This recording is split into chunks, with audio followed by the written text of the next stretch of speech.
చేపించి మీకు గిఫ్ట్గా పంపిస్తాం సార్. ఈ అవకాశం ఇచ్చిన మీకు ధన్యవాదాలు సార్. థ్యాంక్ యూ అమ్మా, థ్యాంక్ యూ.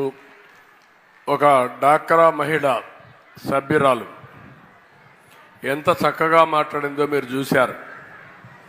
ఇక్కడుండే రాజకీయ నాయకుల కంటే మా ఆడబిడ్డ బాగా మాట్లాడుతుందంటే అది నేను నేర్పించినటువంటి విద్య. నేను గర్వపడుతున్నా. ఇప్పుడు ఆడబిడ్డ చెప్పినట్టు మన డాక్రా సంఘాల్లో ఉండే సభ్యులు మోటివేటర్లుగా తయారై 1500 మంది వివిధ రాష్ట్రాలకు వెళ్ళి భాష రాకపోయినా భాష నేర్చుకొని కొంతమంది మన భాషలోనే వాళ్ళలో స్ఫూర్తినిచ్చి బ్రహ్మాండంగా ట్రైనింగ్ ఇచ్చిన ఘనత మా ఆడబిడ్డలది. విదేశాలకు వెళ్ళి ఎగ్జిబిషన్లో భాగస్వాములయ్యి మన వస్తువులను అక్కడ చూపించి మార్కెట్ చేసిన ఘనత కూడా మన ఆడబిడ్డలది. ఇప్పుడు మీరు అన్నట్టు దీనికి కొంతవరకు ఇబ్బంది వచ్చింది. డాక్రా బజార్లు నిర్వీర్యమైపోయినాయి, ఉపాధి నిర్వీర్యమైంది. మీకు ఇచ్చే ఆర్థిక సహాయం, వడ్డీ లేని రుణాలు తగ్గిపోయినాయి. ఈరోజు హామీ ఇస్తున్నా. అందుకే నేను చెప్పింది, నేను ఇచ్చే 1500 రూపాయల ఆర్థిక సహాయమే కాకుండా 10 లక్షల రూపాయలు మీకు వడ్డీ లేని రుణాలు ఇచ్చి మిమ్మల్ని ఆర్థికంగా పైకి తీసుకొచ్చే బాధ్యత నాది. డబ్బులు సంపాదించే మార్గం నేర్పించడం నేను చేస్తానని చెప్పి కూడా నేను మీకు తెలియజేస్తున్నా. చేసి నిరూపించుకుంటాను. ఎంత రెండో ఒక్క నిమిషం. యా అడ్వకేట్ నండి విజయలక్ష్మి గారు, మీరు మాట్లాడిన ఒక్క సెకండ్ అదైపోయి. డిస్ట్రిక్ట్ బార్ అసోసియేషన్ నుంచి నేను మహిళా న్యాయవాదుల తరపున మీ దగ్గర మాట్లాడడానికి వచ్చాను. మేము ఇక్కడ ప్రత్యేకంగా చెప్పవలసింది ఏంటంటే, ఇంతసేపు మీరు మీటింగ్లో రైట్ ఆఫ్ ప్రాపర్టీ, మహిళలకు ఉన్న ఆస్తి హక్కు కోసం చెప్పారు. కానీ ప్రస్తుతం వస్తున్న ఈ ల్యాండ్ టైటిలింగ్ యాక్ట్ ద్వారా మహిళలకి చాలా అన్యాయం జరిగే అవకాశం ఎక్కువగా ఉంది. ఎందుకంటే ఆస్తి హక్కు మేము అత్తవారి ఇళ్లలో ఉండడం వల్ల ఈ ఆస్తులు మా కుటుంబ సభ్యులు వాళ్ళ పేరు మీదకి మార్చుకుంటే దాన్ని ఆపే హక్కు మేము కోల్పోతున్నాం.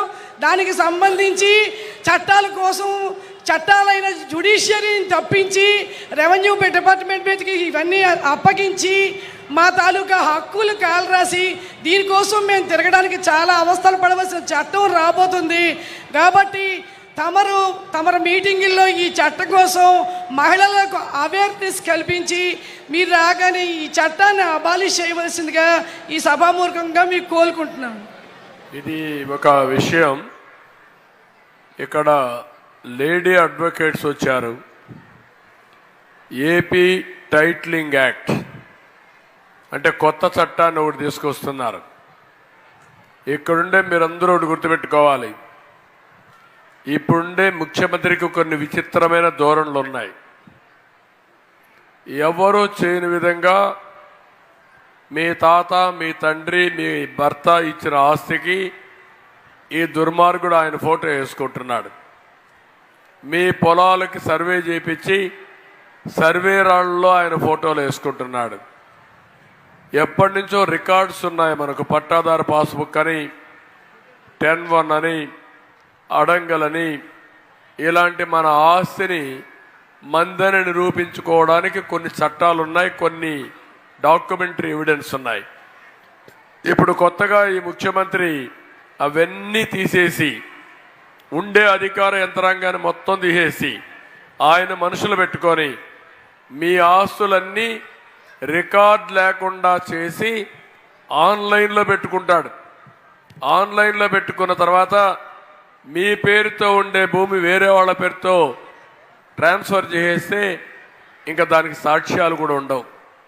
అలాంటి దుర్మార్గమైన ఆలోచనకు వచ్చాడు.